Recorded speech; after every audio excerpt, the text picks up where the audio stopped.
Welcome back, ladies and gentlemen. In this video, I'm going to be showing you a particularly key highlight from my discussion, or somewhat more of a debate, with Jake, the Muslim metaphysician that we had last night. For those of you who don't know, I had a debate with the Muslim metaphysician, Jake Broncatelli?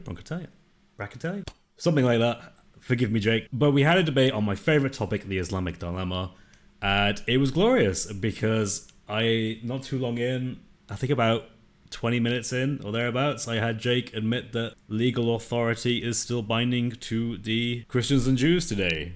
The rest of the debate was basically Jake wanting to debate David and Avery.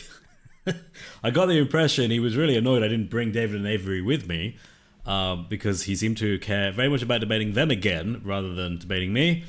But nonetheless, I think it was a great opportunity to demonstrate just how weak his position is. I told him his position doesn't even touch the Islamic dilemma, and we can even grant his position and it doesn't work anyway. Jake's position is that because legal authority is taken away from the Gospel and the Torah at some point in the Quran, therefore there's a change in authority, therefore the Islamic dilemma doesn't work for some reason. It's never really explained how this all lands together. Jake never actually pushed for anything more than that, presumably because there isn't anything more than that. Or perhaps maybe he was saving it for his rematch with David and Avery. Regardless, Jake did indeed admit that 929 is only in the context of those being invited to Islam. You don't just go and fight and subjugate random Christians and Jews. You have to invite them to Islam first. And for that reason, there is today still many Christians and Jews who have not been invited to Islam, and hence they are still bound to follow, legally speaking, their Torah and Gospel. Meaning our scriptures, the Torah and Gospel, are still legally authoritative according to Jake. Which is funny, because it's a nonsense argument anyway, but the fact that he didn't see this is odd. But anyway, watch this clip and enjoy the video. Do you concede that what I've said there is true? What? So do you think, when I said that there are Christians and Jews who are still legally binding to the Torah and Injil today, if they have not heard of Islam? If they haven't heard of Islam, then they should be following the Torah and Injil. Yeah, so they're Christians and Jews. They have their scripture, right, which is the same scripture from the 7th century. They've not heard of Islam. They've not been invited to it yet. So is it legally binding for them? I wouldn't phrase it that way, that it's legally binding for them. I would phrase it as that every person is going to be accountable based upon the information and ability that they had at the time, right? So whether it's a Jew who only knows about what he contains of the Torah, or a Christian in the Injil, or maybe somebody who grew up as an atheist or an atheist family but has access to the internet and sources, and even just their everyday life, which allows them to recognize a creator, or somebody who's living in the Amazon. Everybody's going to be judged upon the amount of light and guidance that they had access to.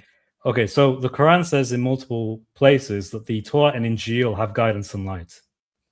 So if they do have guidance and light and they've not heard of Islam, even today in the 21st century, they'll be judged based upon how they reacted to that. Right. Okay. So should they have followed the Torah and Injil? Is that what you're saying? No, I'm saying it has guidance and light in it. Yeah, so they're going to be judged based upon how they responded to what they received. And in that case, that person would be a Jew or a Christian, is going to be judged based upon how they responded to the guidance and light that they had available. Okay, right. So they do have to respond to it by following it. They have to they have to respond to it by following the light and the guidance from it. And if they don't, then they're going to be held accountable. Now, if they come across a Muslim, they come across the message of Islam, and it's presented to them, but then they're going to be held accountable based upon how they respond now to receiving that guidance and light. But I don't think this is that really makes sense.